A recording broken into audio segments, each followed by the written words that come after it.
acceleration, velocity and displacement of SHM, that is simple harmonic motion. मतलब अगर कोई particle simple harmonic motion कर रहा है तो उसका एक्सेलरेशन का क्या इक्वेशन होगा, उसकी वेलोसिटी का क्या इक्वेशन होगा, उसके डिस्प्लेसमेंट का क्या इक्वेशन होगा, वो हम डिराइव करने वाले हैं. ये डेरिवेशन से बच्चे पता नहीं बहुत डरते हैं, बट ट्रस्ट मी बहुत ही इजी है, एकदम सिंपली. जितना मैं आपको कराती हूँ आपको बस उतना ही लिखना है आपके बोर्ड्स में, आपको फुल ऑन फुल मार्क्स मिलेंगे. ठीक है, अब हम स्टार्ट करते हैं.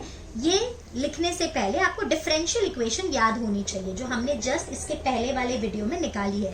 तो हमारी डिफरेंशियल इक्वेशन थी d square x by d t square plus omega square x is equals to 0.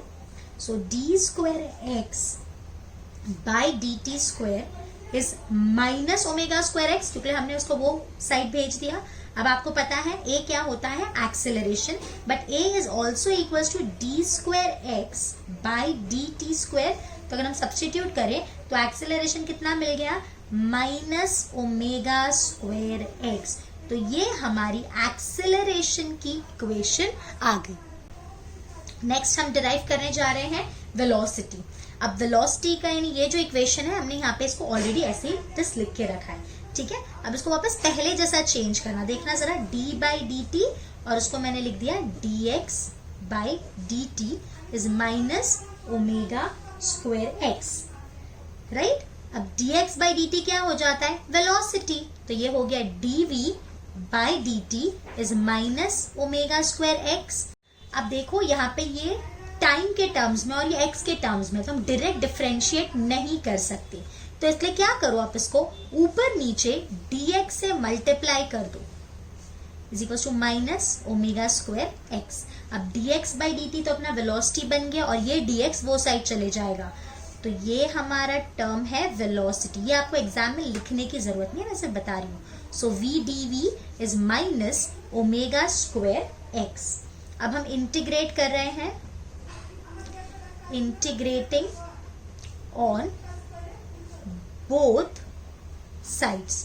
तो दोनों साइड इंटीग्रेट करेंगे. सो v dv is minus omega square x. अच्छा सॉरी, मैं dx लिखना भूल गई, x dx. तो v dv का इंटीग्रेशन तो हो जाएगा बेटा v square by 2 is equal to minus omega square x dx का हो गया x square by 2 plus some constant. So here c is the constant of integration. c की वैल्यू निकालने के लिए जो पार्टिकल SHM करता है, तो जब वो एक्सट्रीम पोजीशन पे होता है तब उसकी वेलोसिटी कितनी होती है, 0. बस हम वही चीज का फायदा उठा लेंगे. तो जब हमारा पार्टिकल प्लस या माइनस a पे होता है, दैट इज द एम्पलीट्यूड, तो हमारी वेलोसिटी 0 होती है. तो जो पहले वाली इक्वेशन है यहाँ पे अगर हम सब्स्टिट्यूट करते हैं, आप लोग को दिख रहा है, यहाँ पे सब्स्टिट्यूट करेंगे तो ये हो जाएगा 0 is equal to minus omega square plus minus a का स्क्वायर अपॉन 2 प्लस c. तो यहाँ से हमको c की वैल्यू मिल गई omega square a square by 2. अब ये जो इक्वेशन है, ये जो c मिला है, ये हम रीसब्स्टिट्यूट कर देंगे पहले वाले इक्वेशन में. ठीक है, so using c in equation 1 नाम दे देते हैं. ठीक है, मैंने अब तक कोई नाम नहीं दिया है, इसी को 1 दे देते हैं. तो क्या हो जाएगा, v square by 2 is equal to minus omega square x square by 2 plus omega square a square by 2. अब बेटा 2 ने 2 को मार दिया, राइट, ये 2 ने इसकी हत्या कर ली. अब हमारे पास क्या बचा, v square is omega square बाहर निकाल लेते हैं. मैं तो पहले एक और स्टेप बता देती हूँ. ओमेगा स्क्वायर a स्क्वायर पहले लिखा minus omega square x square. So v square is omega square common निकाल लो, a square minus x square. So v is omega under root of a square minus x square. तो ये हमारी velocity की equation आ गई. तो acceleration की equation क्या थी, एक्सेलरेशन की इक्वेशन थी माइनस ओमेगा स्क्वायर एक्स. ये आपको याद रखना है, इंपॉर्टेंट फॉर्मूला है ये. और वेलोसिटी का इक्वेशन हुआ है omega under root a square minus x square. अभी हमने एक्सेलरेशन निकाला, पहले एक्सेलरेशन को इंटीग्रेट करके हमने वेलोसिटी निकाला, अब हमको डिस्प्लेसमेंट निकालना है। तो अब जो वेलोसिटी है उससे डिस्प्लेसमेंट कैसे निकालेंगे, अगेन बाय इंटीग्रेटिंग, राइट। अब देखना, ये हमने इक्वेशन लिखी, जो यहाँ पे लिखी थी वही हमने लिख दी यहाँ पे। अब v क्या होता है, dx by dt। So dx by dt is omega under root of a square minus x square, right? So dx by under root of a square minus x square हमने नीचे ले लिया is equals to omega dt. Now integrating on both the sides. Integrating on both sides. तो ये क्या हो जाएगा, dx by under root a square minus x square का integration is integration omega dt.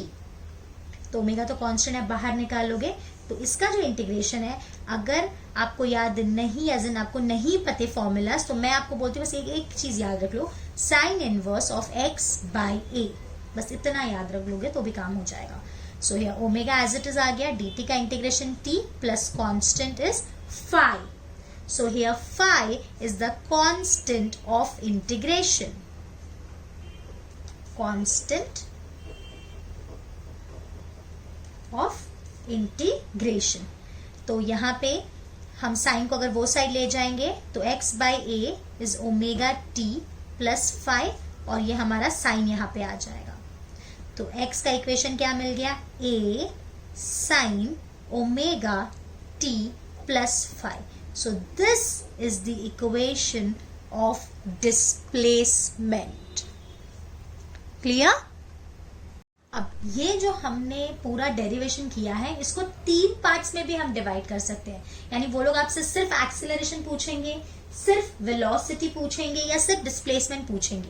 तो अगर डिस्प्लेसमेंट पूछा तो सिर्फ इतना लिखना है, वेलोसिटी पूछा तो आपको यहां से लिखना होगा, यहां से लेके यहां तक, और अगर एक्सीलरेशन पूछा तो सिर्फ इतना लिखना होगा।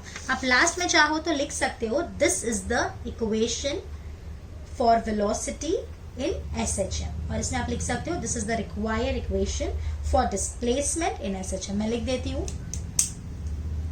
This is the required equation